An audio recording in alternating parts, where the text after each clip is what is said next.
César les muestra dos instrumentos importantes. Uno sería las pipetas, que ustedes ya conocen, son pipetas graduadas, que tienen un tapón de algodón, que pueden ser de vidrio o de plástico, y hay de volúmenes distintos, desde 1 mililitro hasta las que yo conozco, 50 mililitros.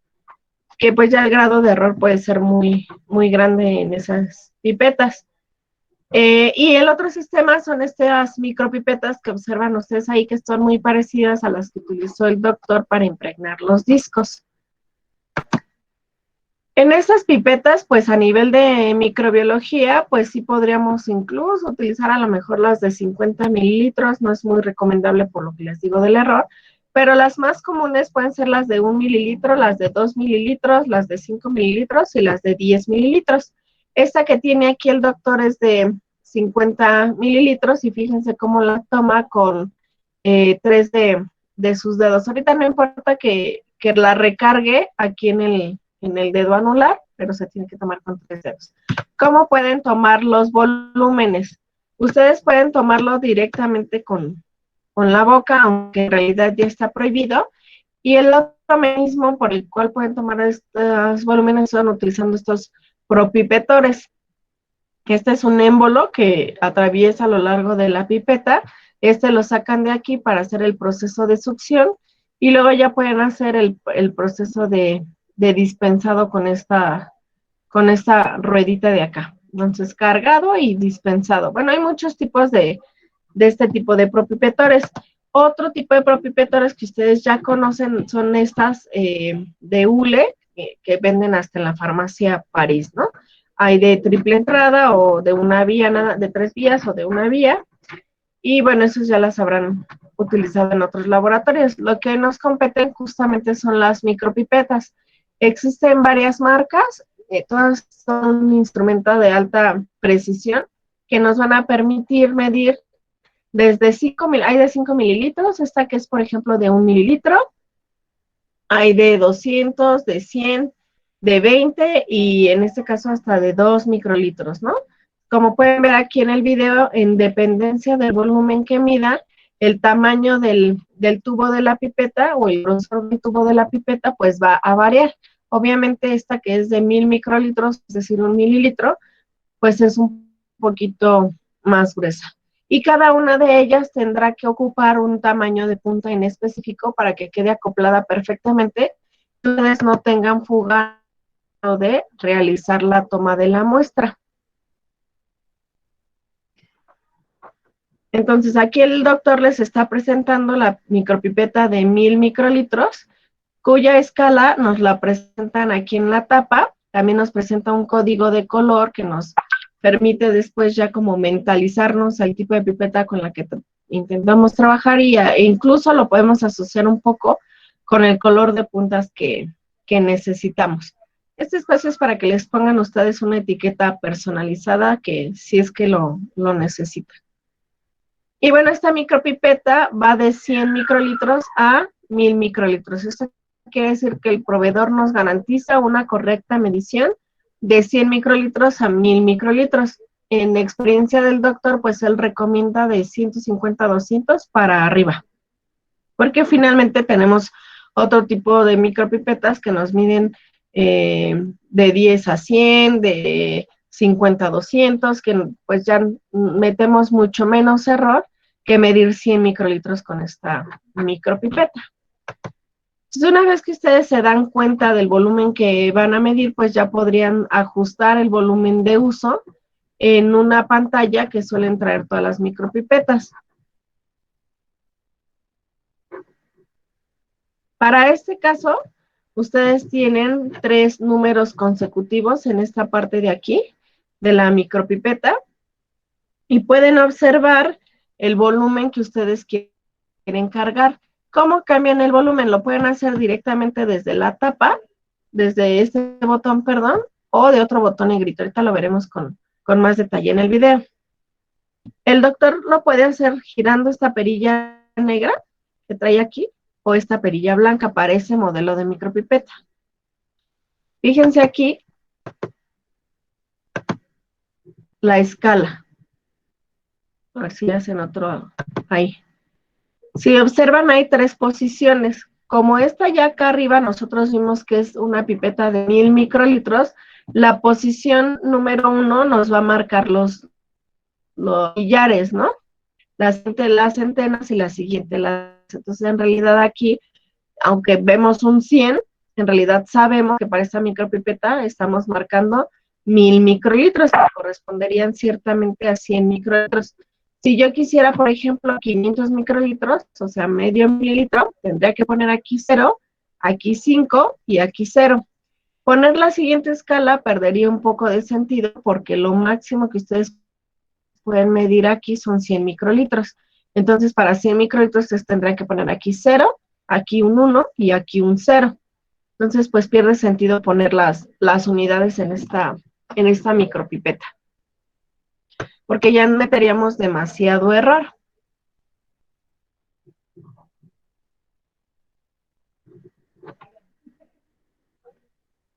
Vean cómo gira la perilla negra para ir ajustando la medición. Él, pues obviamente se va a la baja. Aquí tenemos 700, 600, 500 microlitros. Él va a medir con esa pipeta 550 microlitros.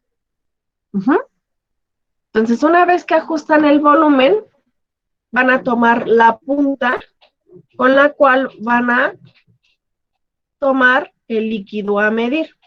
Fíjense cómo las puntas, en este caso, pues ya las tenemos en un rack, en dependencia de lo que ustedes vayan a trabajar. Las pueden esterilizar por autoclave, envueltas en papel, y a veces para evitar el agua de condensación, aquí le pueden poner una gasita y por acá abajo le podrían poner otra gasa, ¿no?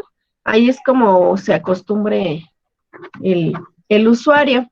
Hay otras puntas, por ejemplo, estas que son amarillas, estas si se fijan no tiene un seguro aquí en la tapa. Estas sí tienen un segurito aquí y las blanquitas también tienen un seguro por aquí, que no se alcanza muy bien a ver en esta imagen. Estos tienen este tipo de cajas, no todas las cajas para las puntas de 200 son así. Por acá atrás pueden a veces tener un orificio. Entonces, cuando vienen nuevas, vienen envueltas con un plástico y ese plástico les asegura que las puntas están estériles. Si ustedes quieren conservar esa esterilidad, las tienen que manejar en una cámara de seguridad o en un área séptica con el mechero. Entonces toman su punta haciendo una ligera presión. Si se fijan, el doctor gira un poquito su muñeca al tomar la punta, coloca, gira un poco y saca la punta. En ningún momento ha sido necesario que esta mano, la izquierda, entre en contacto con la punta para colocarla bien. Si ustedes no colocan bien la punta en la micropipeta, van a observar que pueden tener goteos. Empieza a que te bien la micropipeta. Y también tienen que observar que no corra líquido hacia acá. Tienen ustedes, hasta por eso la pipeta jamás se tiene que, una vez que ya tiene el líquido, aquí en la punta jamás se tiene que voltear de cabeza. Entonces, por una diferencia de presión, una presión negativa, sube ya el líquido utilizando el émbolo y quedan bien sujetadas las puntas. Ahora, una vez que colocan las puntas, fíjense, esta micropipeta, que es de 1000 microlitros, usa esas puntas azules.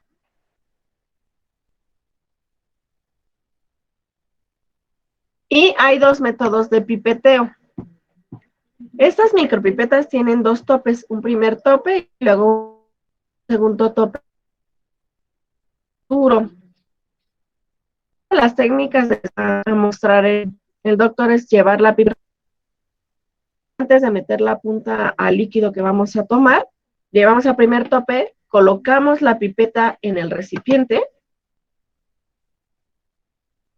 Fíjense, primer tope y sueltan. Una vez que la punta entra aquí, van al primer tope, sueltan para cargar.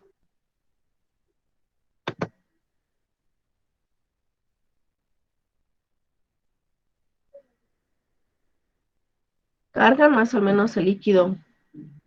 Lo alcanzan a observar a simple vista. más o menos llega a la mitad de la punta, ustedes van adquiriendo experiencia, que era un poco de lo que hablábamos la clase pasada.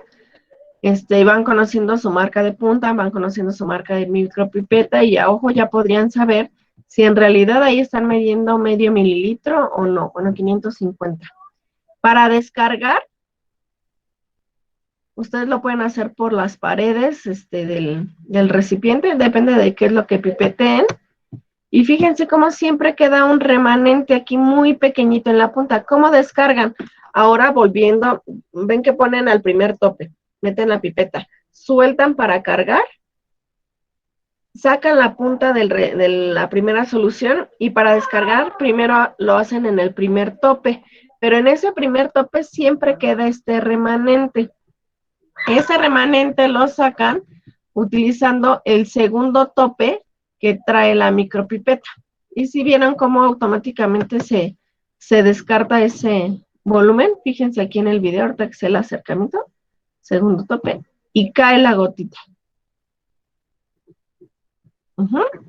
En ese momento, pues ustedes ya midieron 550 microlitros.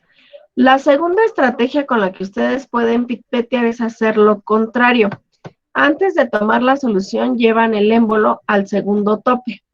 Meten la punta a su solución, sueltan completamente el botón y para descargar solo descargan al primer tope.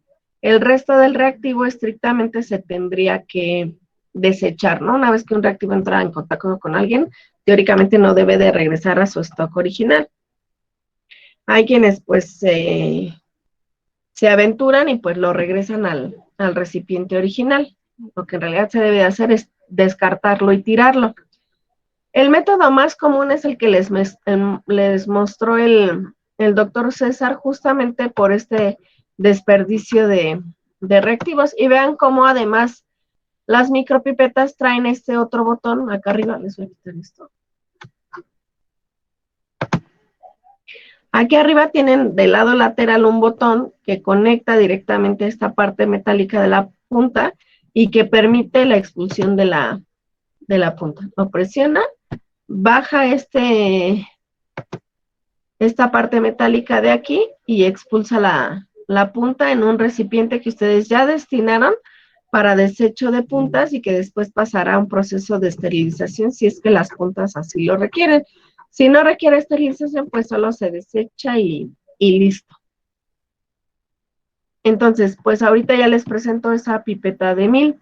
La siguiente micropipeta que les muestra aquí el doctor es la 50 a 200 microlitros. Esta tiene un código de color amarillo, que pues para esta marca en específico son códigos de colores para que fácilmente el usuario las asocie con el color de punta, que al principio eran las únicas que existían. Para la de 1000 eran de color azul y para la de 200 y la de 100 o la de 20 eran color amarillas. Ahora ya hay hasta de colores. Pero bueno, siguen conservando esa tradición. La estructura de la pipeta es idéntica, es de la misma marca, lo único que cambia es el modelo. Aquí lo mínimo que podrían leer o tomar son 50 microlitros y máximo 200 microlitros. Fíjense cómo aquí la escala cambia un poquito con respecto a la pipeta anterior. Seguimos teniendo 3 secuencias numéricas, un 2, un 0 y un 0, en el que ahora ya no son millares, ahora se convierten en centenas, decenas y unidades. Aquí, pues, nos mide, la pipeta en esta posición significa que vamos a medir 200 microlitros. Pero si ustedes mueven otra vez este émbolo negro o el blanco, pues lo van a ir bajando el volumen correspondiente.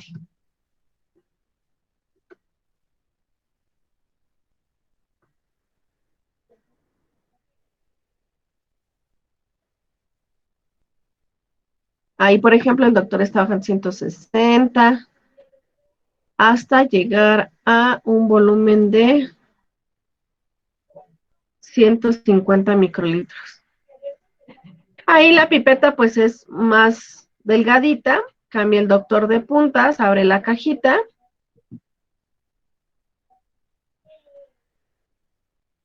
Vean cómo las puntas son amarillas.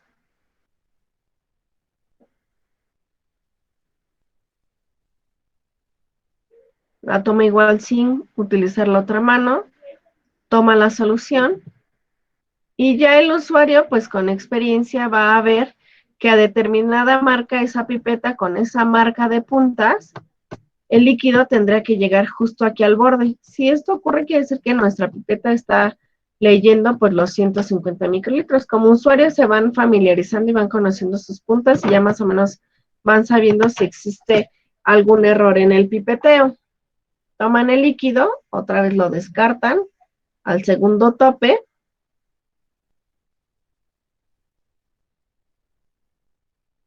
Aquí les habla del aforo un poco. Primer tope, ya no se ve el segundo tope, pero ahí descarta lo que resta en la punta de la pipeta. Desecha su punta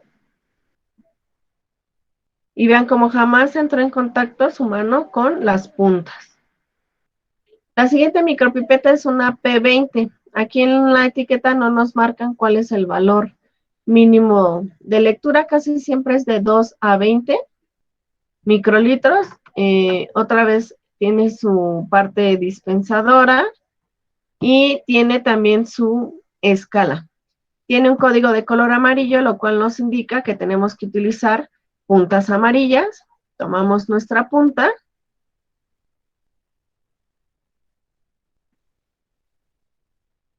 Que debe de embonar perfectamente.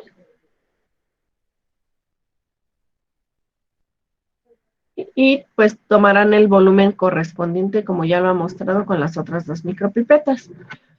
Hay otra intermedia entre la P20 y la P200, que es una pipeta que va de 10 a 100 microlitros, que es esta de aquí en medio. Y finalmente les presenta esta, que es la de volumen más pequeño, que es una P2, es de otra marca, esta es Thermo Fisher. Y vean aquí la escala cambia un poquito. Aquí la escala ya no es vertical, ya no viene de arriba para abajo, como en las otras micropipetas, ya la escala es de izquierda a derecha.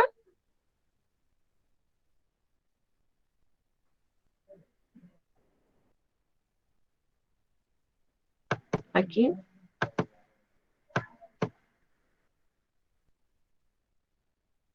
Ahí. Va de izquierda a derecha, tiene incluso aquí un triangulito rojo que les permite precisar exactamente la posición de la pipeta en la línea blanca que se alcanzan a ver aquí. Aquí obviamente vean el volumen máximo que puede alcanzar a medir esta pipeta son 2 microlitros y si se fijan aquí tenemos 2.00, pero pueden medir 0.5 microlitros que sería 0.5 o 0.01. La verdad es que para esta pipeta yo creo que el volumen máximo mínimo ha de ser de 0.5. No, lo desconozco, no nos trae aquí la escala. Hay micropipetas que no traen la escala en esta parte como las otras, sino la tienen aquí en un costado como la Cependor. Las Cependor traen su escala de volumen mínimo y máximo en uno de los costados. También tiene un émbolo para expulsar las pipetas. Aquí no se camuflajea un poco en esta zona ahorita que pare la pipeta el doctor y vemos cómo pueden expulsar con esta zona, que es más gruesa, la punta que en realidad entra en esta parte muy, muy delgadita.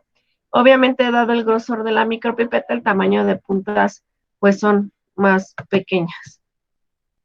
Aquí, por ejemplo, el doctor nos ajusta el volumen. Aquí sería un microlitro, 1.97 microlitros.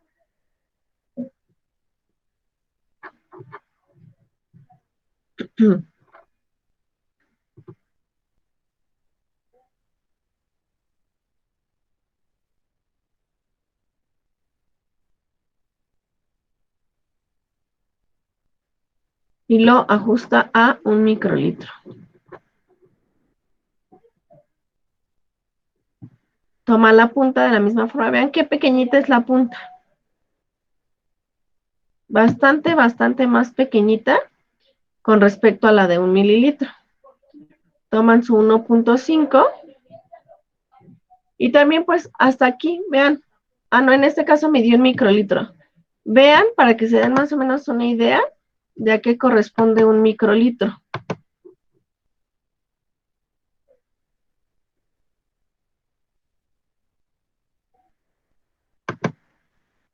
Más o menos aquí, no sé si alcanzan a ver que estas puntas traen una marca aquí y traen otra marquita acá. Para esta marca de puntas y dado el volumen de la micropipeta que nos mostró el doctor, significaría que una vez que el líquido llegue a esta zona, sí estamos midiendo efectivamente 1 microlitro. Y vean qué poquita cantidad es. Ya tendrán oportunidad de comparar los tamaños de punta.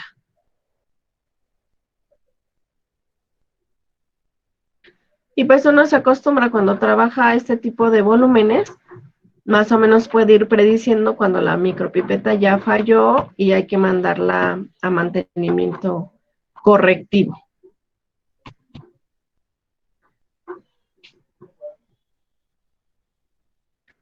Descartan la cantidad.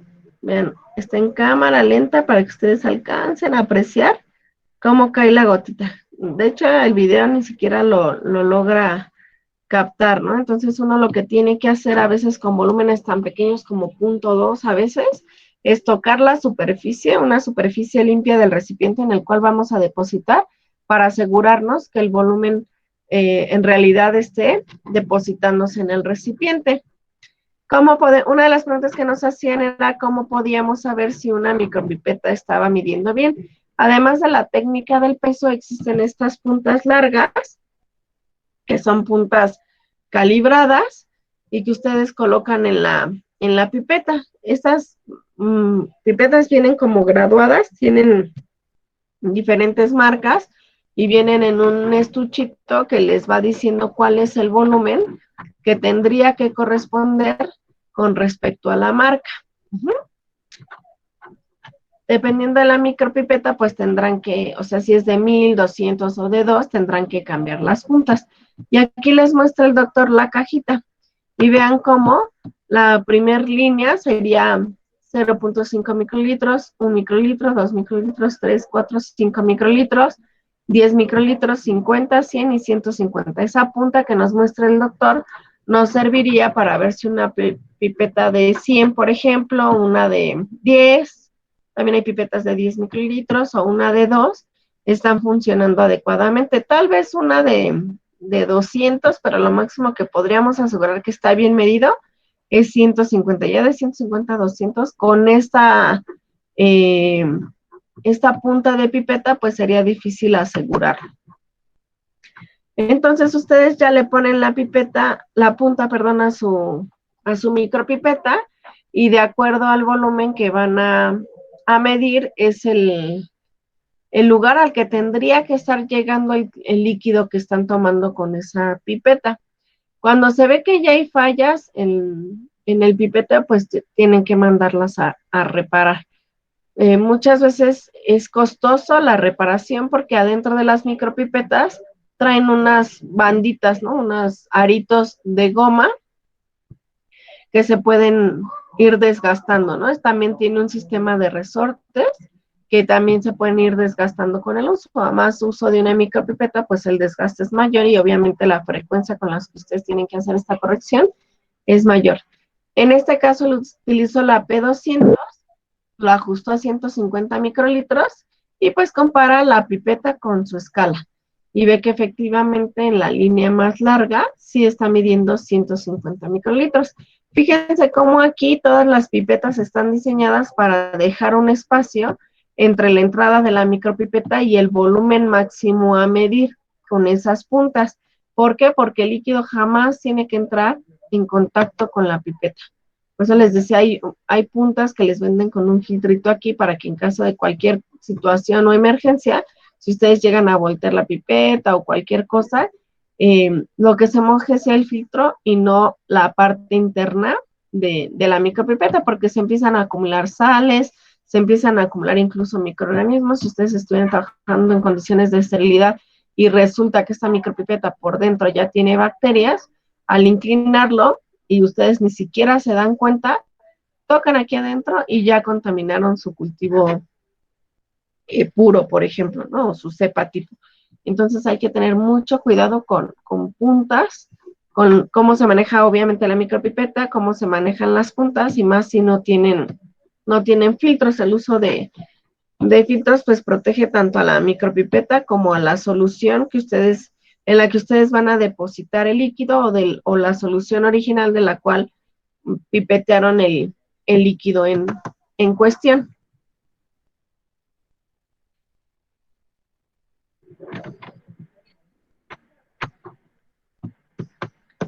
¿Dudas de este video? Yo tengo una pregunta, profesora. ¿Las micropipetas son caras o qué tan caras son?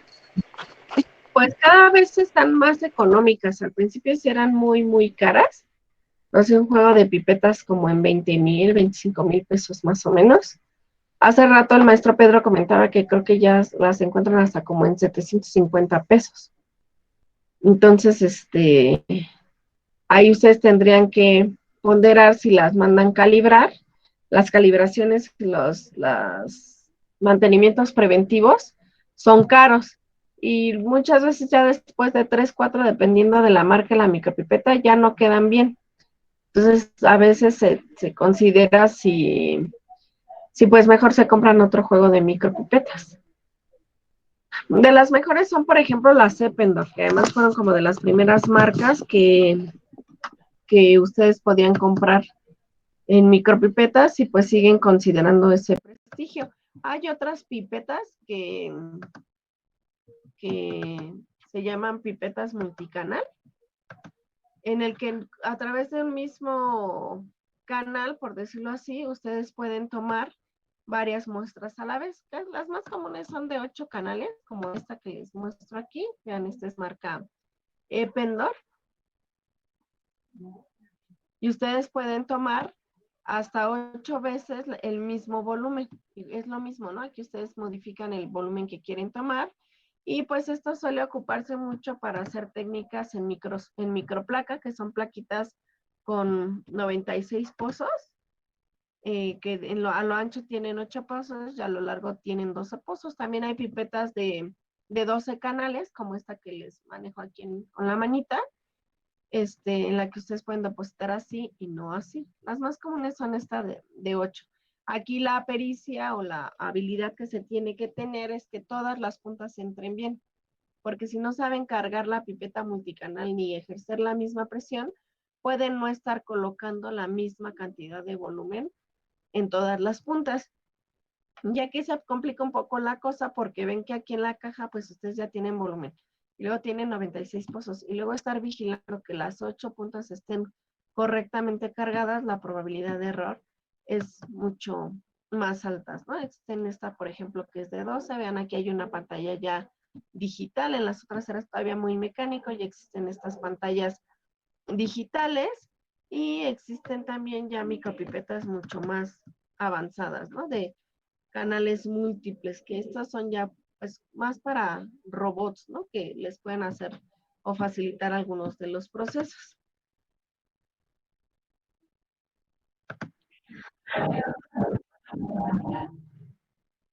¿Cómo la presión?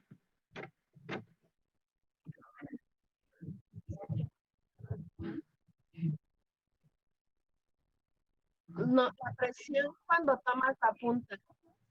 La presión que tienes que ejercer en la pipeta al tomar la punta, no la presión para expulsar. Ahí sí es la misma en todos los canales.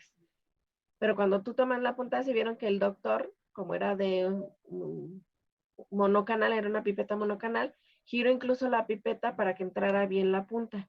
En estas que es de multicanales, sí tienen que ejercer la misma presión a lo largo de los 8 o 12 canales que ustedes vayan a utilizar.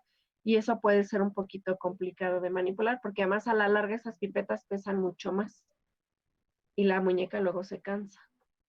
Entonces son cuidados que uno tiene que aprender. Los filtros suelen ser de punto 22. ¿De qué tamaño de ancho? Si te refieres al tamaño del poro, tiene que ser de punto 22. Si te refieres al tamaño del filtro, pues va a depender del tipo de punta. No es lo mismo un filtro para una pipeta de 1000 a un filtro para una pipeta para una punta de 10 microlitros. ¿Cuál es la forma correcta de limpiar la superficie de las micropipetas? Por ciclos de desinfección. Puede ser con alcohol, con isopropanol, con algún, por ejemplo, con benzal. El más común es utilizar alcohol, sobre todo por la parte de biología molecular. Lo más que utilizamos es impregnarlas con alcohol y por arrastre.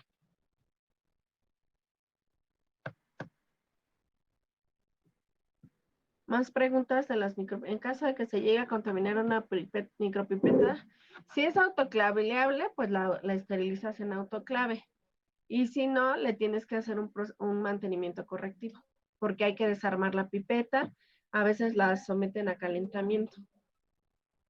Las ponen como hervir con soluciones jabonosas o algunas soluciones de sales, ya dependerá de la empresa.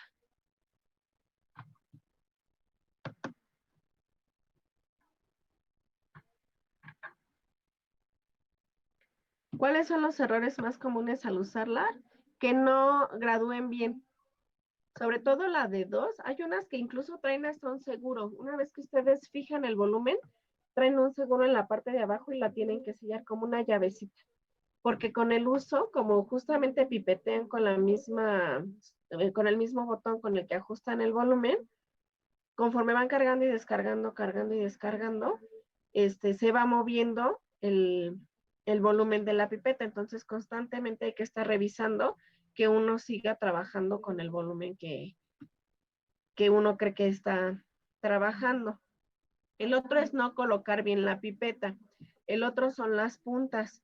Si ustedes tienen puntas con mucha electrostática, no sé por qué algunas veces las puntas como que se cargan y cuando ustedes toman el líquido les da como cierta hidrofobicidad si son soluciones acuosas y por más que quieran cargarlas, no, como que se les cae el líquido de la punta. Entonces hay que tener un poco de cuidado con la marca que las muy chafas son a las que les suele pasar este tipo de cosas. Son más baratas, pero batalla un poquito con eso. Entonces hay que hacer como ciclos de esterilización para mitigar un poco esta, esta, este error.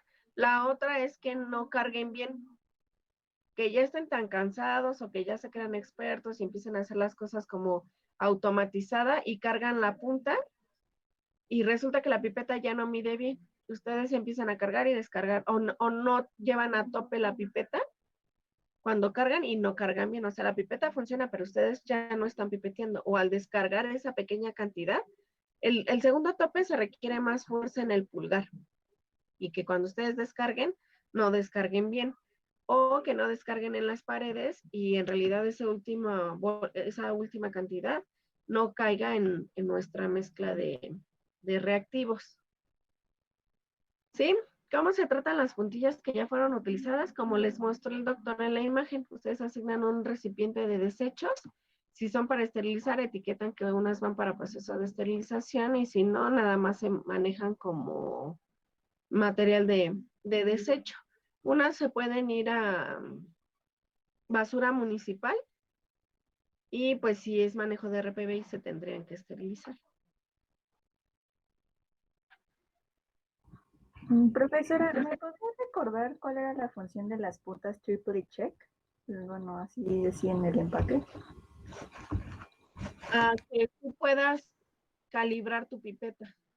A grandes rasgos, porque en realidad un proceso correcto de calibración son muchos pasos, pero de manera rápida, si tú empiezas a sospechar, utilizas esas puntas que están graduadas, por decirlo de alguna manera, y ahí ves si en realidad tu pipeta tiene mucho error o si a la simple vista no es tanto, a lo mejor no requería mantenimiento y más bien tienes que revisar tu técnica de pipeteo, que es lo que te esté generando esos errores. Uh-huh. Dice aquí en el chat. Cuando se llegan a formar burbujas, es cuestión de cambiar la punta o llegando al segundo tope si se puede descargar todo. Lo puedes descargar con el segundo tope. Ya en realidad se van adquiriendo habilidades, ¿no? Y en dependencia de lo que estés. Si estás pipeteando, por ejemplo, microorganismos con cierto grado de bioseguridad, tendrías que descartar lo más posible y tirar la punta, porque no hay otra manera de corregir las burbujas o incrementar el volumen. Tú le incrementas el volumen a la pipeta y entonces ya tienes más margen de expulsión de los líquidos. Pero si ya estás en el volumen máximo, no hay manera de corregir la punta. Hay otras estrategias que lo que haces es retirar, si no usaste microorganismos o algún reactivo que no quieras que se te contamine, hacer que no requieras esterilidad o que no tengas un compuesto tóxico en la punta, puedes retirar la punta, succionar un poquito el líquido y luego ya descargarlo, pero ya más bien eso es como mañas que uno va aprendiendo y que no necesariamente es lo correcto por hacer. ¿Más dudas? Entonces, profesora, ¿cuánto es el tiempo de vida útil de una micropipeta? Depende de cuánto la uses. Hay laboratorios en el que es como utilizar el asa bacteriológica o es como utilizar la computadora en una oficina que todo el tiempo se están usando. Es indispensable para el trabajo de laboratorio. Ahí baja obviamente el tiempo de vida. Habrá laboratorios que solo la usen para preparar un reactivo que te va a durar 6 meses, pues el tiempo de vida de esa micropipeta va a ser amplio. Aquí lo importante es que nunca dejen, más bien que siempre dejen a las micropipetas en el volumen máximo que puedan medir para que los resortes no queden tensionados y tampoco las juntitas que provocan el, el pipeteo adecuado. Si ustedes todo el tiempo permanecen o hacen que un resorte quede presionado y tensionado, o incluso alargado, en el caso de las pipetas no se alargan los resortes, siempre tienden a la compresión, pues eso va a hacer que aunque no la uses, si tú no la dejas en el volumen máximo, es como si todo el tiempo estuvieras trabajando con ellas. Uh-huh. También Entonces, depende de soluciones que vas a utilizar. Hay laboratorios en los que se pipetean, por ejemplo, solventes orgánicos, como cloroformo, como fenol. Entonces, eso también, si te llega a caer en la micropipeta alguna de estas soluciones y que no utilices pipetas con filtro, y además pipetas que resistan los tipos que diga puntas que resistan este tipo de solventes, podrías dañar tu micropipeta. entonces sí son muy delicadas, ¿verdad, profesora? Sí, son instrumentos de precisión, pues estás midiendo hasta 0.1 microlitros. Ujú. Lo que es eso. Ok. Gracias, profesora. Sí. ¿Nadie más? Profesora, y aparte de no dejarlo en su volumen máximo, ¿hay alguna otra medida para prevenir ahora sí que un mayor desgaste en las micropipetas? Pues hay unos contenedores que se llaman portapipetas, perdón. De preferencia, pues cuando termines de usarlas, limpiarlas, dejarlas en el volumen máximo, nunca dejarles, por ejemplo, una punta puesta, mucho menos si tiene residuos de algún tipo como un solvente orgánico, y dejarlas en sus propipetores para que no tengan la probabilidad de estarse cayendo o de que la dejas en el cajón y alguien abrió el cajón y ya la tiró o el cajón se está desparramando, etcétera, ¿no? Todo lo que pueda prever el que la pipeta sufra un daño es lo mejor. Dicen en el chat, ¿qué se hace en caso de que la punta se caiga en el reactivo o en lugar donde se va a descargar? Si es un medio de cultivo, por ejemplo, estéril o un cultivo con microorganismos, pues ya se echa a perder tu experimento.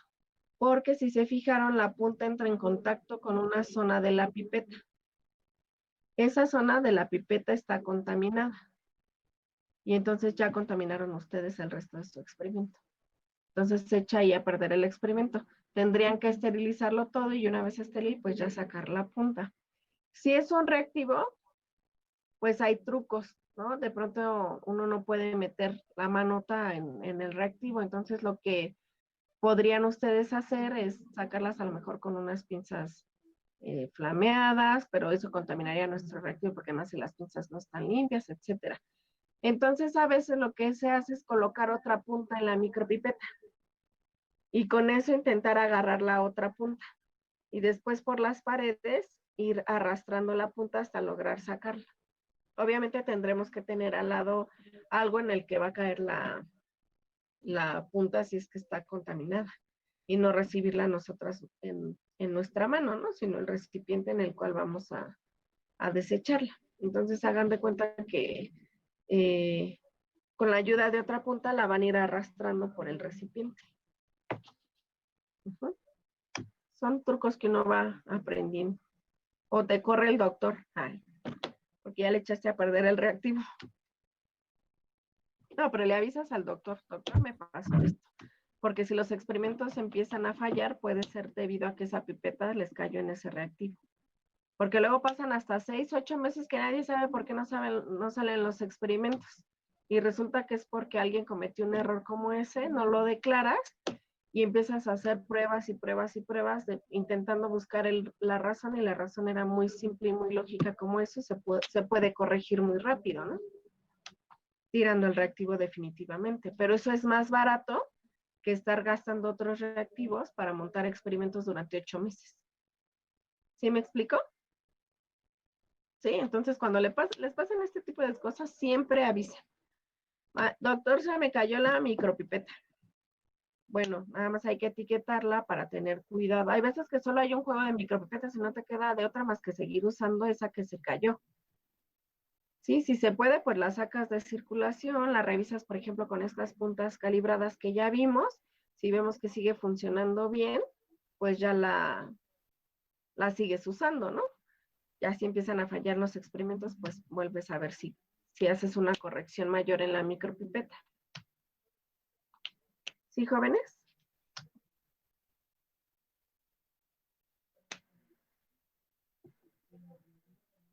¿Alguna otra duda? Para almacenarla tiene que ser lugar en específicos o bajo qué condiciones, pues a temperatura ambiente en un lugar sin alta cantidad de humedad para que no se desgaste. Hay laboratorios en los que no queda de otra, ¿no? Dependiendo, por ejemplo, en Chiapas, si no tienen ventilación o algo, pues son lugares muy calientes y húmedos, ahí no hay de otra más que almacenarla así, o tenerla en la zona donde tengan algún cooler o algún aire acondicionado. Casi siempre el proveedor les dice todas estas características, dependiendo de la marca de la micropipeta. Profesora, ¿y no hay manera que uno mismo aprenda a calibrar las micropipetas? Porque, bueno, no sé, pero en alguna ocasión escuché que una profesora decía que ella sabía cómo empezar a calibrarlas, entonces no sé si existe algún tipo de curso o algo así que prepare a alguien para calibrarlas y ya no depender constantemente del proveedor. Sí ofertan cursos, son cursos caros, incluso hay niveles de certificación en metrología que garantizan que esa persona sabe calibrar micropipetas. Pero así de que nada más yo voy a armar la pipeta, después te sobran resortes o ya te faltaron tornillos, como todo en la vida, ¿no? De las ingenierías y las mecánicas. Entonces, si no a lo mejor en algún momento habrá una que ya no sirva. Yo me acuerdo que una vez ahí en el laboratorio del doctor César pasó algo así, y casi casi nos dijo, diviertan si pueden destruirla para que se enteren cómo está hecha una micropipeta por dentro. Pero en realidad ya no tenía solución. Entonces, solo así uno va como computadora antigua, desmenuzándola hasta más o menos entender qué es lo que pasa por ahí, ¿no?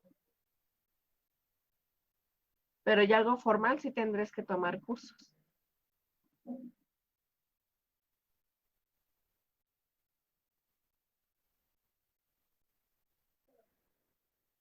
¿Nadie más?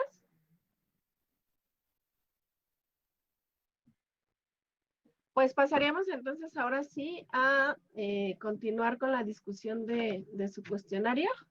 Yo me voy a desconectar un ratito por aquí, pero se quedan los maestros, se queda la maestra Margarita y el maestro Pedro por aquí. No sé si ellos tengan algún comentario de las micropipetas antes de pasar al cuestionario, maestros. Este,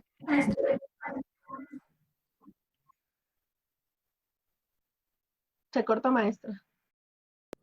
Vamos a poner 1 gramo sobre el peso molecular, que son 404 del tiomersal, por 1 litro. Eso nos da 2.47 por 10 a la menos 3 moles por litro de disolución. Entonces vamos a usar el número de Avogadro para ver cuántas moléculas habría. ajá, Lo ¿y multiplicamos, cuántas se hicieron? lo multiplicamos por 6.022 por 10 a la 23. nos da 1.49 por 10 a la 21 moles sobre litro, moléculas por litro, ¿no?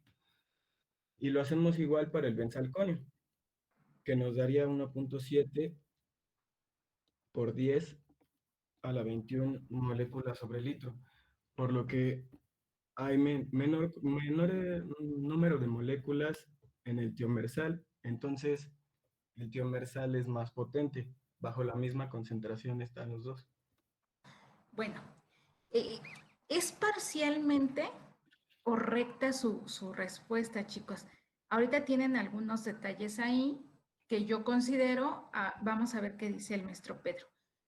¿Quién tiene preguntas? ¿Quién tiene alguna duda? Pero primero queremos que hablen ustedes. ¿Están de acuerdo con lo que están? Incluso puede ser alguien del mismo equipo, chicos, que defienda su presentación. Ajá. ¿Están de acuerdo con lo que han presentado sus compañeros? ¿Alguien tiene alguna objeción?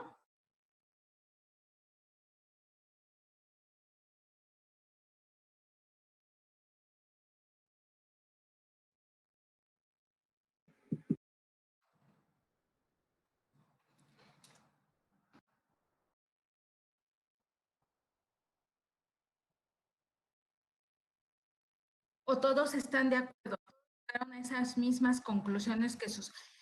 no me refiero a concluyendo, no. La parte de los cálculos, ¿todos están de acuerdo, coinciden con que todo es correcto? Pues presentar un número de moléculas en base a una cierta solución es una manera directa de presentar concentración, sino presentar una manera, un concepto más químico para dar a entender una solución, Entonces, en tu opinión, Baruch, es correcto. ¿no? O sea, sí, pero hay maneras más sencillas de poder presentar concentraciones molares. No, hay solo una manera de presentar concentraciones molares. No hay maneras. Ese es uno de los puntos. La molaridad es solo la molaridad. Pueden expresar, dependiendo de la magnitud de la cantidad, pueden expresar milimoles, por ejemplo. Ajá. Y eso depende de la magnitud de la cantidad. No, dejen su presentación, chicos. Pero al final es la molaridad, milimolar, perdón, ahorita dije milimoles, no es cierto, milimolar. Al final se refiere a la molaridad y la molaridad solo es una. Ajá. Pero bueno, Baruch dice que presentar el número de moléculas, si te estoy entendiendo, Baruch, no es la mejor manera de reportar una concentración. Tienes razón, Baruch, normalmente lo que se presenta es la molaridad. Ajá. Pero bueno, sus compañeros sí fueron más allá y calcularon el número de moléculas. Hay muchos detalles. ¿Alguien más que tenga algún comentario?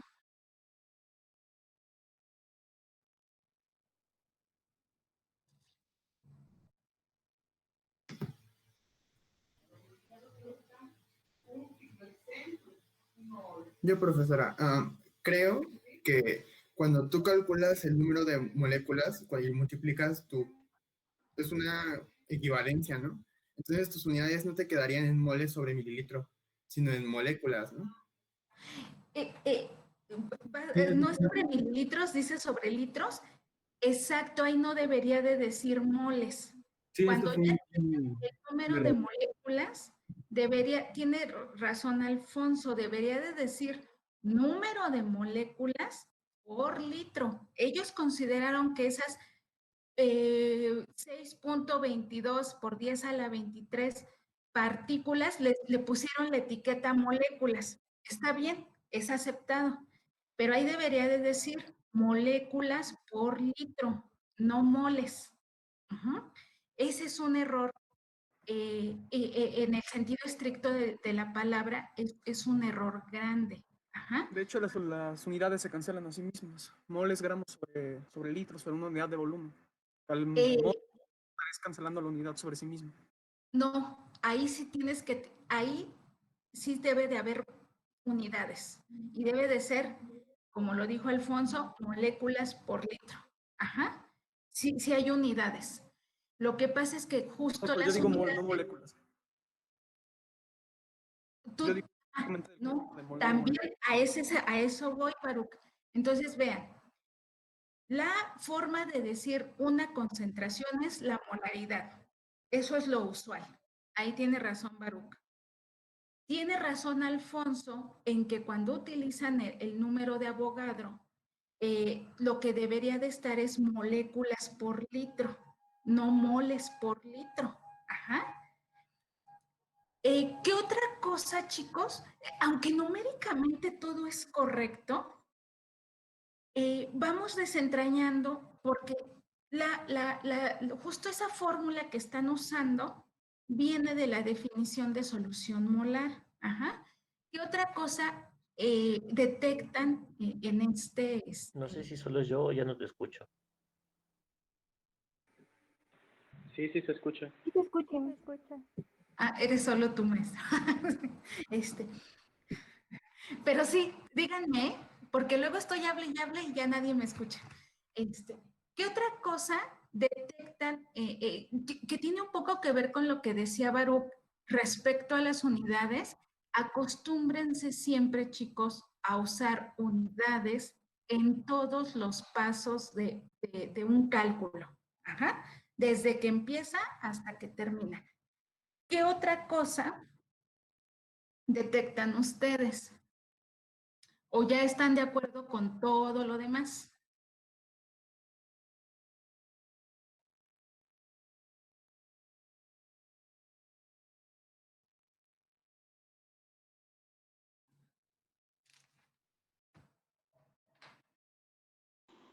Bueno, yo lo que estoy viendo, bueno, fue un error mío que no puse ay, ¿cómo se dice? Los números arribita, ay, se me olvidó cómo se dice. Los subíndices adecuadamente. Ese es otro error. Tienes toda la razón, Jacqueline, y Jacqueline lo confiesa. Tampoco es que se flagelen. Ajá, o sea, pues ya, los errores se deben de reconocer, pero hay algunas veces no se deben de enfatizar. Ajá, pero sí hay que reconocerlo siempre. Entonces, tienes toda la razón, Jacqueline. No pusiste como debe de ser la nomenclatura científica de los exponentes, entonces, exacto, no están correctos los exponentes. Otra cosa que no les digo, pueden ser los mismos del equipo, ¿eh? O sea, entre ustedes, ver qué les falló.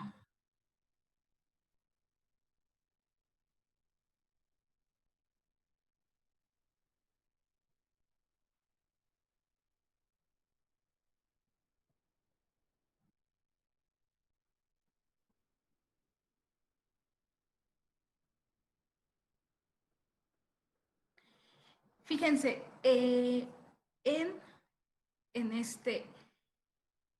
abajo de donde dice tiomersal, ustedes tienen una M mayúscula. ¿Qué es esa M mayúscula, chicos? ¿A qué hace referencia?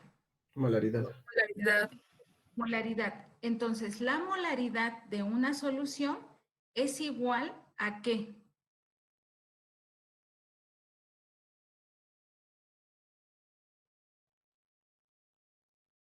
Lean su fórmula, lo que quieran. Es gramos sobre peso molecular por litro. O moles por litro. No, fíjense que ¿quién define del equipo de preferencia qué es una solución molar? Que justo ahí nos quedamos la clase pasada.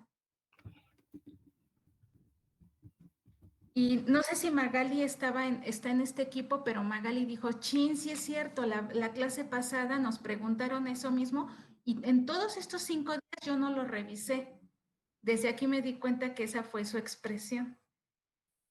Era para que en estos 5 días lo revisaran. Ajá. ¿Quién Ajá, adelante, Alonso. Es una disolución en la que hay un peso molecular expresado en gramos sobre litros. Exacto. Es el peso molecular, es una solución donde, que equivale al peso molecular expresado en gramos sobre litros. Si se dan cuenta, su expresión de molaridad, ¿en qué es deficiente? En que no hay qué cuando sustituyen. Cuando sustituyen, ¿qué no pusieron? ¿Las unidades? Las unidades. Las unidades, pero iba a poner un No. análisis dimensional aparte, pero ya no me dejó ponerlo. Entonces, es ahí donde ya no pude ponerlo y me equivoqué en poner mole sobre litro en vez de poner moléculas sobre litro. Chicos, puede ser que eso haya pasado. Miren, uno puede reconocer un error y y lo que no puede hacer uno, es recomendable no hacer, es justificarse. O sea, yo, si fue porque cualquier cosa que haya pasado, la mayoría de las veces lo debemos de asumir como un error, porque al final es eso, un error. No pasa nada. Ahorita ustedes están aprendiendo. Ajá. Incluso eso. Siempre es mejor reconocerlo como error que como justificación, porque debemos de aprender a asumir cualquier cosa que nos haya pasado, ¿no? No importa. No se preocupen, les digo, incluso eso es algo que se va aprendiendo con el tiempo. Entonces, entonces, ¿cómo se calcula la molaridad de una solución? La masa que se está utilizando de esa sustancia entre su peso molecular expresado en gramos. Y entonces, fíjense, arriba, ¿qué unidades debería de haber en la sustitución? Si eso es lo que se está poniendo en masa, un gramo, bueno, si eso es lo que se está poniendo en masa, ¿qué unidades debe de tener ese 1? Gramos. Si abajo se pone el peso molecular expresado en gramos, ¿qué unidades debería de haber en ese 4? Gramos sobre mol. Gramos sobre mol. Ajá, son los gramos sobre mol que tiene como peso molecular esa sustancia. Y ese 1 que está a un lado multiplicando, ¿qué unidades debería de tener? Litros. Litros. Ajá, porque se afora siempre una solución molar. Y vean cómo es el peso molecular expresado en gramos por litro de solución. Ajá, de ahí nace la fórmula. Y eso les da 2.45 por 10 a la menos 3. Y ahí lo pusieron correcto, moles por litro de disolución. Pero normalmente ponemos litros a la menos 1 o una diagonal y litros abajo, y moles, pues mol, ajá, ahí sí es igual. Entonces, y les quedan las unidades en automático. Ahora, 2.47 por 10 a la menos 3, ¿cuántos ceros lleva? Si desglosamos ya ese número en forma decimal, ¿cómo lo escribirían? Está correcto, ¿eh? Está correcto su número, pero ¿cómo lo escribirían en forma decimal? 0.002. 0.002, 475.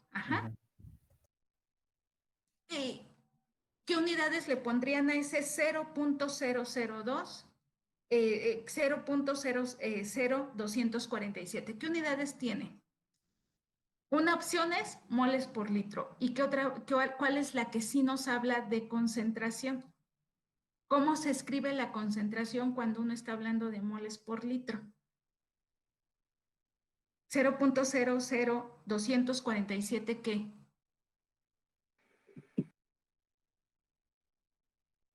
M, que indica la molaridad. Molar. Ajá. Molar M, exacto. Así. y sabemos que M quiere decir moles por litro. Vean cómo es una relación de algo que moles sobre algo que litros. Ajá. Entonces, todas las concentraciones siempre son una relación, nunca es de otra manera. Algo en algo constante. Ajá, les digo, en este caso son moles sobre litro y la molaridad es eso, una concentración. Entonces lo usual no es que se ponga mole sobre litro, se pone molar. Ahora, como les decíamos hace rato el maestro Pedro y yo, pues ese es un número muy chiquito y por la magnitud del número 0.00247, pues está muy chiquito, ¿no? ¿A qué unidades sí lo podemos pasar para que ahora nos queden números enteros? Milimoles. A milimolar, no milimoles, milimolar. Ajá. Ojo, chicos, vayan poniendo, eso es lo que tienen que ir diferenciando. Ajá, pero estás bien, José Alberto. Entonces, ¿qué concentración en milimolar tiene esa solución? 2.475 milimolar. 2.475 milimolar. Porque un mol, ¿a quién le preguntaremos? Alguien de los que no está contestando, de los que ya se durmió. A ver, Galván Figueroa, un mol, uno molar, ¿cuántos milimolar tiene? 1000. 1000, exacto. Entonces solo lo multiplican por... Muy bien, Hazel, no estabas dormida. Solo multiplican. No. Y ya tienen su concentración en milimolar. Ajá. Y es más fácil decir, 2.47 milimolar que 0.00247 milimolar o 2.47 por 10 a la menos 3 molar. Porque luego poner logaritmos siempre nos genera problemas. No logaritmos, ¿cómo se llaman estos? Se me fue. Exponentes. Exponentes, exacto. Exponentes, poner exponentes luego genera, no es tan fácil leerlo, ¿no? Y entonces lo que tienen que tener claro, ahora sí alguien del equipo, que nos explique por qué esos 2.47 por 10 a la 3, a la menos 3 moles por litro lo multiplicaron por 6.22. Es correcto. Por 6.22 por 10 a la 23, ¿qué? Pues con ese número nos podría dar el valor de las moléculas porque es el número de Avogadro. Ajá, y otra cosa que pueden adicionar, ¿por qué?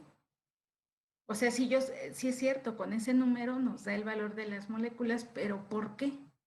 Y es el número de Avogadro, también es cierto, pero ¿por qué? Porque son el número de moléculas presentes en un mol. Exacto, Orlando. Es el número de moléculas. Fíjense que la definición no dice que es el número de moléculas. Ustedes pueden ponerle a la definición esa etiqueta de moléculas. La definición dice que es el número de partículas presentes en un mol. Y a esas partículas yo le puedo poner, a esa palabra partículas yo le puedo poner muchas etiquetas y en este caso moléculas queda perfecto. Ajá, pero es el número de partículas presentes en un mol. Y pues ustedes ya saben que ese sería el número de moléculas que tiene su solución. Pero estuvo perfecto que lo hicieran, eso sí, fue muy bueno porque les va a quedar claro que eso, a ese detalle puedo llegar. Ajá. Bueno, ya después por ahí se resbalaron, ahí debería de decir moléculas por litro, pero no importa. Ajá. Hicieron un buen cálculo en ese sentido. Y pues ponen la equivalencia, ¿no? Vean cuántas moléculas hay en esa solución, ¿no? Bueno, para el benzalconio hicieron lo mismo. ¿Alguna duda hasta aquí?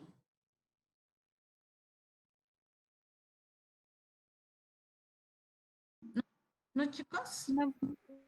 No. Bueno, No, profesora.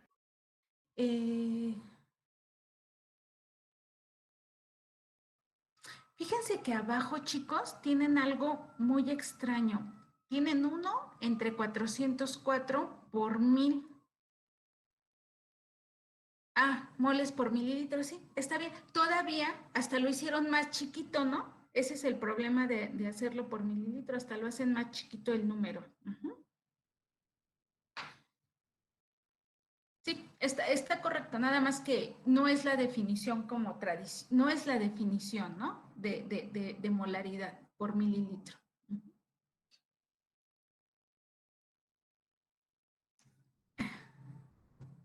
Sí, sí, está bien. Bueno, chicos, ¿hasta aquí alguna duda? ¿No? Ahora, ponen sus compañeros.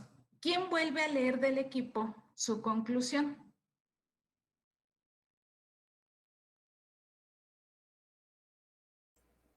Dice, concluyendo, el timercial es más potente ya que tiene un número de moléculas menor que el benzalconio, ambos bajo la misma concentración. Pues, ¿ustedes están de acuerdo con eso? Ahora los que no son del equipo, ¿están de acuerdo con eso? ¿Por qué te da risa, maestro Pedro? Te ríes. No, nada, solo estoy viendo cómo sufren. Sus caritas de... ¿Qué? ¿Qué me está diciendo? Es que ya están dormidos, ya es tarde. Hasta yo ya Sí. tengo sueño. No, y todavía les falta clase. ¿Sí? Sí, ¿no? Tienen otra clase, ¿no? Sí. Sus caras, su respuestas. No, pues aquí los puentes creo que no les hacen nada bien, ¿verdad? A nadie, maestro Pedro. Sí, yo también concuerdo con ustedes. Sí, chequen con lo que acaba de decir la maestra Margarita. Vean, ustedes dicen que en el tiomersal tienen 2.47 milimolar y en el benzalconio 2.82 milimolar. Y correlacionanla con su conclusión, que es lo que yo entiendo que la doctora está tratando de hacer. Exacto. Vean la conclusión. Tienes toda la razón. Yo creo que pasó lo que nos decía la profa Berenice, que les faltó completar, y creo que se referían a la misma concentración mínima inhibitoria. No. Pero, porque las concentraciones molares son diferentes, lo acabamos de ver, pero pues el problema nos dice que ambos inhiben a Escherichia a una concentración mínima inhibitoria de 0.1 gramos por 100 mililitros, pero no se especificaron. A lo mejor, ahorita con lo que dijiste, más o menos, a ver si alguien o tú misma ve el detalle.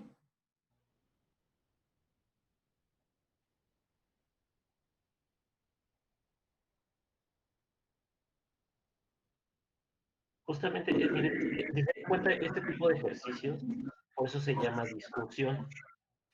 Porque si se dan cuenta, dependiendo del punto de vista de donde nosotros estemos visualizando las cosas, es como nosotros las vamos a estar interpretando. Muchas veces necesitamos de más ojos justamente para que digan, ahí esto puede estar bien, esto puede estar mal. Ustedes van a empezar con una carrera científica, a lo mejor no se van a dedicar como tal a la parte de investigación, pero sí es importante tener este tipo de discusión para que ustedes se den cuenta al momento de tener algún problema, poderlo resolver y dar alguna opinión. En este caso, vean, lo que le está haciendo mucho énfasis la doctora es justamente eso. Vean la conclusión. Con los datos que ya tenemos ahora, de ya obteniendo la molaridad, la conclusión es acertada, no es acertada, ¿por qué? No, ¿por qué? Ese Profe. tipo de cosas es lo que nosotros queremos que ustedes saquen. Profe. Sí, le puedo dar la explicación, es que sí, no la escribí bien. La conclusión es que la concentración mínima inhibitoria es cuando es la concentración más baja de un antimicrobiano para que pueda tener el efecto. Y sí, aquí me equivoqué, tiene razón. porque yo dije que la concentración era la misma, pero la concentración molar no es la misma, ni la milimolar. La concentración mínima inhibitoria, sí. Mira, bueno, Sí, a ver, no, a ver, Alonso. Alonso, no te flageles. No, nada más le estaba explicando, dando la explicación de la concentración, la conclusión. Aprovecha, Alonso, que a nosotros, bueno, al menos a mí, no me gusta que se flagelen los alumnos, porque hay maestros que les encanta.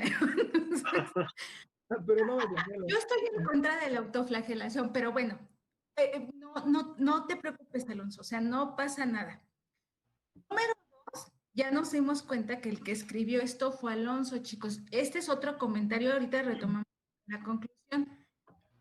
El equipo debe de hacer dos cosas: aportar con información y revisar la presentación.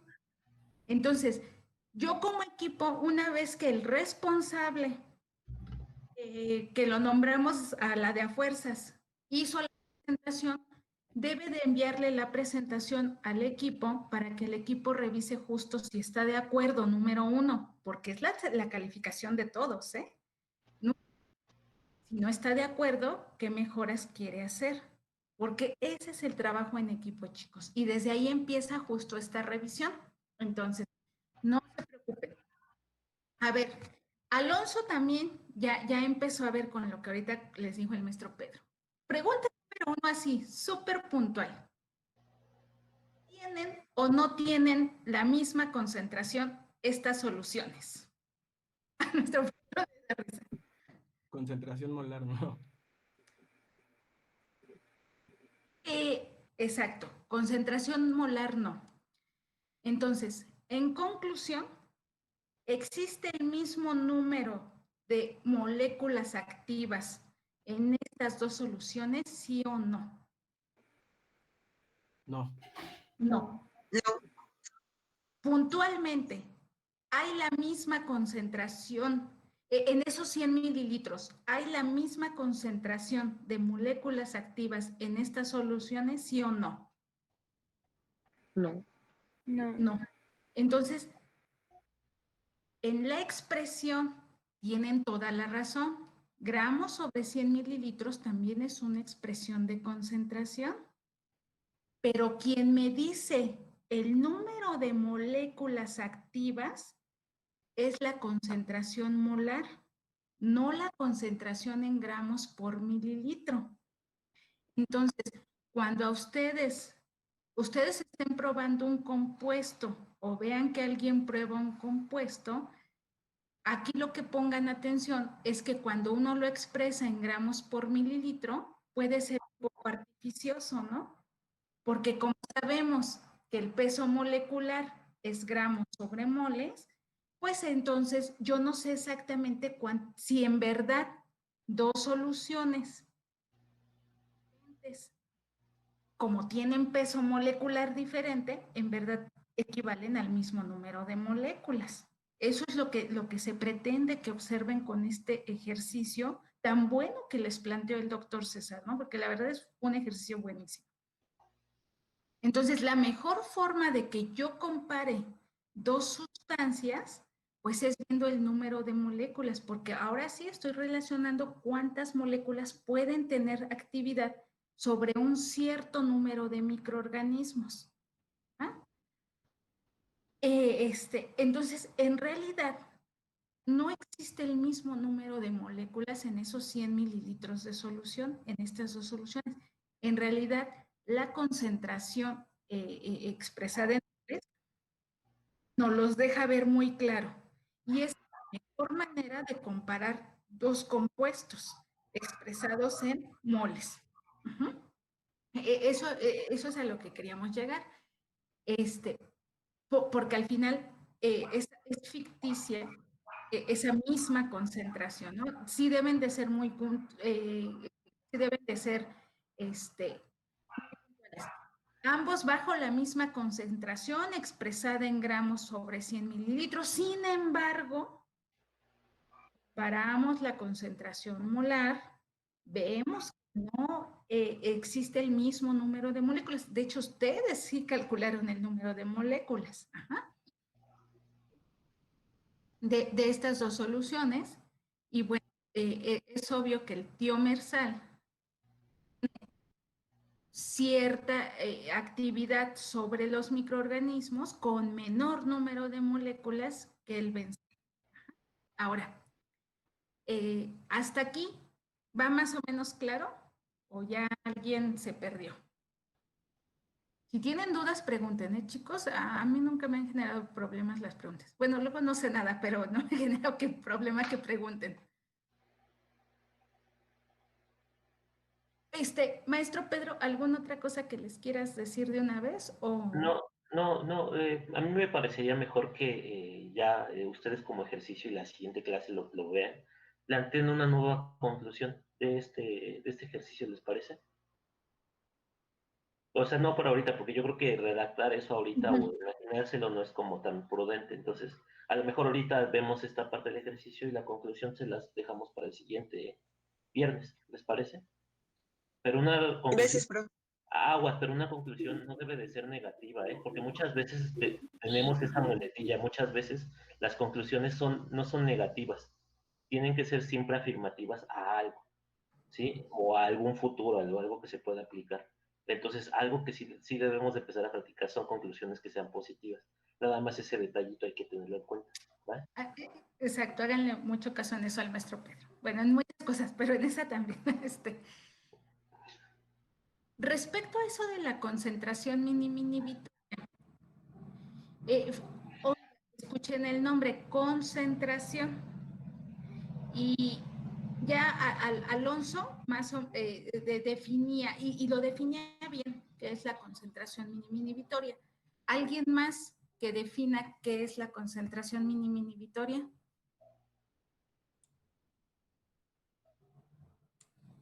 Por ejemplo, Juan Francisco, ¿qué es la concentración mini-inhibitoria? Lo que hemos visto hasta ahorita, lo que tú has leído. Si no tienes micrófono, Juan Francisco, pues escríbelo aquí en el chat.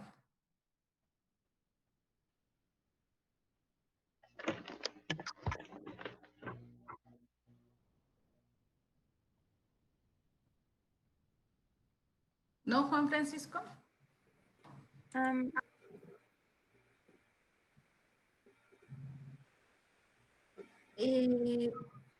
Torreblanca, Daniel, ¿qué es la concentración mínima inhibitoria?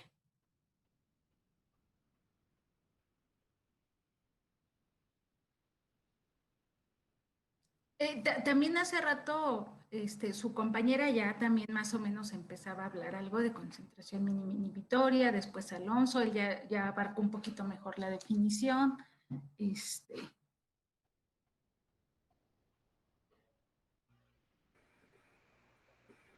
Creo que Mitzi quiere decir algo. Sí, es que no sé si se escucha bien. Sí, sí se escucha, Mitzi. ¿Sí? Bueno, según lo que yo había estado leyendo, es básicamente la concentración, bueno, la concentración menor, por así decirlo, que tiene un agente en el cual inhibe el crecimiento de ciertos microorganismos. Ajá, es la menor concentración. Ay, miren, Juan Francisco abandonó la sesión porque ya no lo dejé contestar. Es la menor concentración de un compuesto que todavía tiene efecto inhibitorio sobre los microorganismos. Ajá, entonces, menor concentración de tiomersal que inhibió el crecimiento de los microorganismos de 10 a la 6 o a la 8 Escherichia coli en una suspensión en gramos sobre mililitro, ¿de cuánto fue? De 0.1 gramos sobre 100 mililitros. Exacto. Y de tiomersal, en esas mismas unidades, ¿de cuánto fue? Es la misma. Es la 0.1 gramos sobre 100 mililitros, perdón. Exacto. Melina dice, ay, qué preguntas, ¿no? Ah, sí, es la misma. Tienes toda la razón, Melina, es la misma. Ahora, ya dijimos que la molaridad también es una expresión de concentración. Si yo les pregunto cuál es la concentración mínima inhibitoria de tiomersal en molar, la concentración molar mínima inhibitoria de tiomersal, ¿qué contestarían? 2.47.5 por 10 a la menos 3 moles sobre el litro. No, ya dijimos que no es moles sobre litro y ya dijimos que de preferencia no usamos esos números exponenciales, ¿no? Entonces, es correcto, Brian, pero no es la mejor manera de decirlo. ¿Cómo lo diría? ¿Alguien más contestó? 2.475 milimolar. 2.475 milimolar. Y si yo les pregunto cuál es la concentración mínima inhibitoria de benzalconio, la concentración molar mínima inhibitoria del benzalconio, ¿qué contestaría? 2.824 milimolar. 2.824 milimolar. Entonces, vean cómo cuando se expresa en milimolar o en moles, ya se ve esa concentración mínima inhibitoria. Sigue siendo la concentración mínima inhibitoria, solo que en otras unidades. Ajá. ¿Sí? Bueno, chicos. Son 6:47. Como tienen otra clase, ahorita si el maestro Pedro quiere agregar algo, pues que agregue algo y vamos a continuar entonces el viernes con las siguientes preguntas. Los que no traen presentación, vayan poniendo sus barbas a remojar y hagan su presentación, porque de entrada, pues este equipo ya tiene sus decimitas de menos, el primer equipo que le pedimos presentación.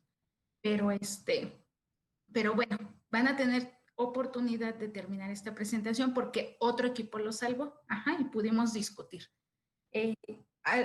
¿Algún otro comentario de su parte, chicos? Maestro Pedro, si quieres comentar algo más. Sí, nada más. ¿Se acuerdan que a lo largo de la presentación vimos dos términos? Y entre ellos uno que fue microbiostático o bacteriostático. ¿Sí? En este caso, el octoloro de benzalconio y el tiomersal lo consideran bacteriostático o bacteriocida. Y eso no me lo respondan ahorita. Quiero que me respondan en la siguiente clase. Si sí lo consideran bacteriostático, bacteriocida, ambos, ninguno. Y en dado caso, ¿qué tendríamos que hacer para comprobar que es uno u otro? Sí, porque muchas veces se van con la idea de que, lo inhibido es bactericida. No. Entonces, hay que tener mucho cuidado. Entonces, sí, no, porque entonces la pregunta se la replanteo. ¿Estos compuestos son bacteriostáticos o bactericidas en esas concentraciones? ¿Sale? Sí, no y por qué. ¿Sale? ¿Y qué haríamos para demostrar que es uno u otro? ¿Sale? Nada más sería eso. Sí. Chicos, preguntas que tengan antes de que nos vayamos. Alguien que le haya quedado alguna duda, aprovechen. Todavía las podemos retomar la próxima clase sin mayor problema, no pasa nada, pero si alguien tiene una duda, mejor ahorita. ¿No? Sí, yo tengo una duda. A ver, adelante. En la tercera pregunta nos piden colocar aquellos desinfectantes que puedan ser ocupados en fase vapor. Entonces, estoy segura que podría ser peróxido de hidrógeno y formaldehído, ¿no? Pero tengo duda en uno que sería el óxido de etileno, porque pues propiamente dice que es un gas, pero pues en el mecanismo de cómo es que ocurre este proceso hay como una vertiente que marca que se introduce vapor.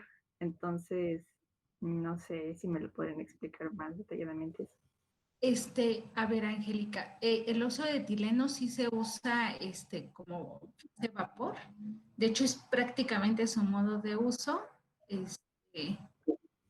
Y bueno, es que se gasifican cuando entran a esta fase. Se hacen gases. No sé si esa es tu pregunta, Angélica. Bueno, pues más o menos para allá. Sí, porque lo que pasa es que la fase vapor, lo que tiene que ver es qué es la fase vapor. Ajá. Y con eso vas a ver que tú solita te contestas. Ujú. Pero sí, sí es uno de los agentes que se puede usar en esta fase vapor. Ujú. Ah, ok, gracias. ¿Sí o no? O yo no entendí tu pregunta, Angélica, a lo mejor. No sé si el maestro Pedro. Mejor que nos la vuelva a repetir porque yo también como que me quedé, es que ya aparte como que se cortaba, ¿no? Mira, López Jocelyn entra como gas, sí, porque esa es la fase vapor y dice que lo explica. Entonces, sí, Jocelyn, te vamos a agradecer mucho que vas a Classroom, el artículo, no sé si tú lo puedes subir, o si tienen un correo de grupo o al WhatsApp, o ahorita pégalo si quieres. En el WhatsApp. Al WhatsApp, para que lo hagan con calma. Te vamos a agradecer mucho, Jocelyn, que compartas ese artículo. Ajá. Pero pongan atención desde empezando que es la fase vapor, ¿no? Porque si desde ahí no está claro qué es la fase vapor, pues también genera que luego pongan compuestos efectivamente que no se pueden vaporizar. Ujú.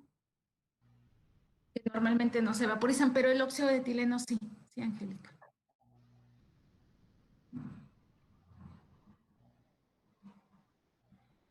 Entonces, ¿alguna otra pregunta, chicos? Hay preguntas, la pregunta 7. Miren, debe de llevar, pues, un objetivo. Debemos de partir, ¿qué quiero? Ujú. ¿A qué voy a llegar? Debe llevar un objetivo, debe llevar un título, su propuesta. Ajá, déjenme, hasta voy a ir anotando un objetivo.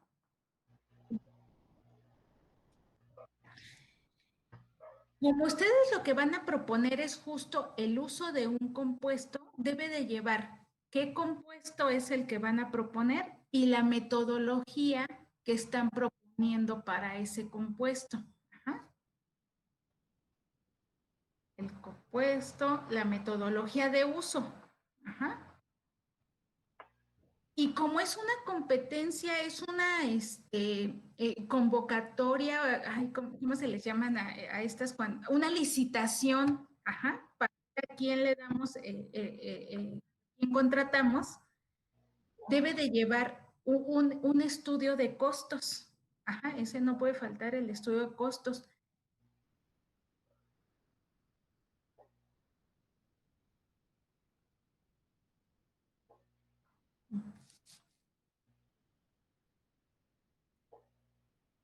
No sé, maestro Pedro, ¿tú qué más consideras que podría llevar?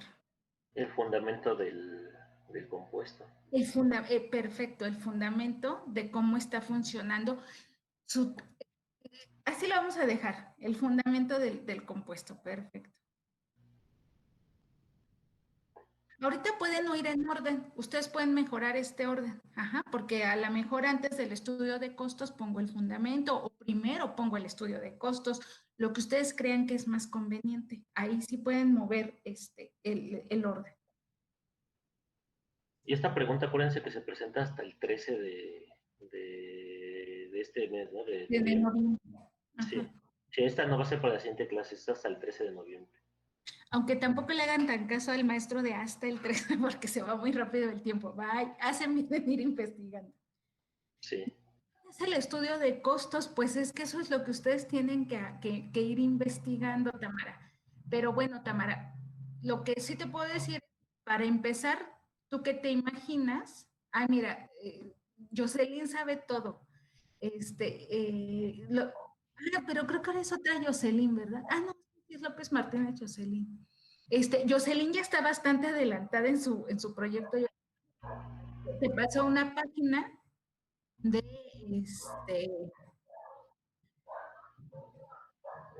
PDF.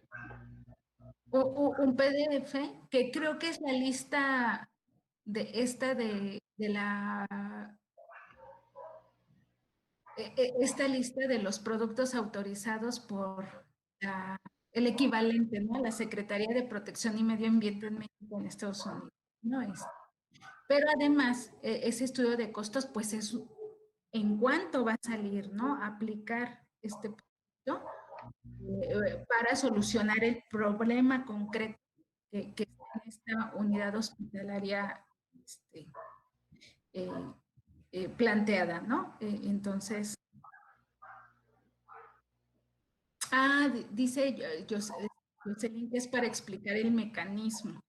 Bueno, Jocelyn, ojo, no sabemos si todos tienen el mismo compuesto. No sé si esa lista es para un compuesto en particular, para todos los compuestos, pero bueno, Jocelyn ya compartió esta liga. Aprovechen y descárguenla de una vez antes de que nos desconectemos. Entonces, eso sí pueden compartir, ¿eh?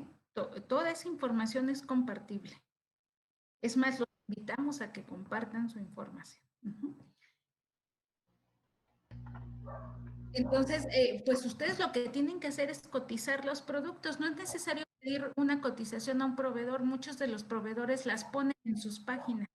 Los costos aproximados. Entonces, eso es lo que tienen que hacer para el estudio de costos. ¿Alguna otra duda, chicos?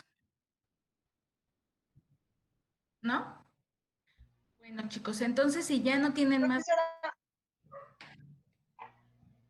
¿Solamente los puntos que nos dio ahorita es lo que va a llevar el proyecto? Si añadimos algún otro... ¿O nos va a ir?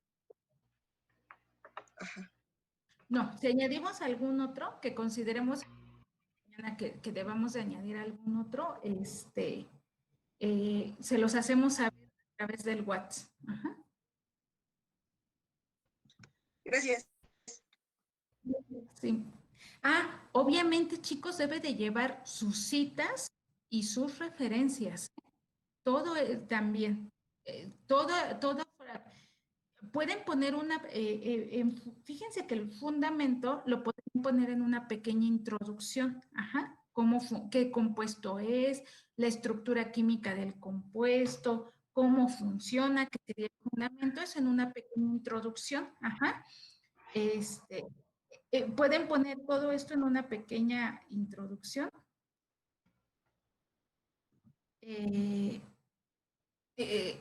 Y lo abarcaría, ¿no? Y luego ya propiamente la metodología, ¿no? De cómo usarían este compuesto, su estudio de costos, su objetivo. Pueden poner una conclusión pequeña al final. Bueno, concluimos que el costo total del usar y la seguridad de este producto será tal, punto, ¿no?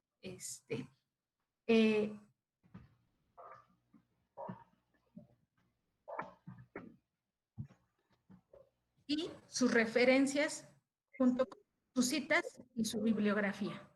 Eso es indispensable.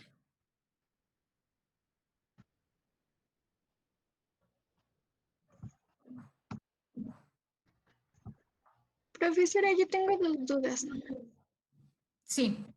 Bueno, es que estaba leyendo algunos artículos y, por ejemplo, para eso del compuesto, a veces se contradicen entre artículos. Por ejemplo, uno dice que sí funciona y otro dice que no funciona o cosas así. Entonces, es muy complicado. Eso va a ser, eso es algo muy interesante. Fíjense, qué bueno que ya empezaron a buscar. Ahí, pues les vamos a echar una ayudadota, pero les dijimos que les íbamos a ayudar. Tienen que tener en cuenta algo muy importante. Por eso el objetivo claro es muy importante, para no ayudarlos tanto. A ver si ahorita el maestro Pedro los quiere ayudar más. ¿Qué queremos? Porque tienes razón. En esos artículos deben de ser muy observadores cuando dicen que funciona, cuando dicen que no funciona y para qué funciona. Entonces, ¿es para lo que yo quiero? Es para lo que yo quiero. Ajá. Y si no es para lo que yo quiero, pues bueno, están a buen tiempo de cambiar de compuesto, ¿eh? Porque Que tengan claro el objetivo del proyecto es muy importante. ¿Qué es lo que quiero hacer? Y eso lo van a solucionar teniendo muy claro el objetivo del proyecto. Pero qué bueno, Paula, que preguntas eso, porque eso pasa mucho con estos compuestos. Por ejemplo, fíjense, para los métodos, estos son de desinfección, pero para los métodos de esterilización, aunque la definición de esterilización siempre incluimos a los priones, eliminar priones es un verdadero dolor de cabeza. Y todo lo que ustedes lean de priones les especifica, aunque son partículas, así se llama, sirve esta metodología. Ajá. Profesora, Entonces, perdón, me voy a salir, es que ya son las 7 y tengo examen. Sí, no te preocupes, Laura. Entonces, espero que este ejemplo de los priones, al ser tan directa sobre el proyecto, les funcione. Ajá. Pero eso pasa con los priones. Se contradicen todos los métodos y optaron por mejor especificar exactamente la cepa de prión para la que sirve el método de esterilización. ¿Alguna otra pregunta? Tienes que revisar la metodología, Paola, de esos métodos que se contradicen y ahí vas a encontrar la diferencia porque unos te dicen que sí y porque otros te dicen que no. Vete al método que usaron y en la metodología tienes que abarcar cómo se usa, a qué concentración, cómo se aplica, si tienen que ser dosis, sobre qué lo usaron, cuánto tiempo. Recuerden las conclusiones de la práctica, eso les va a ayudar mucho. Todo lo que influye para que un desinfectante sirva.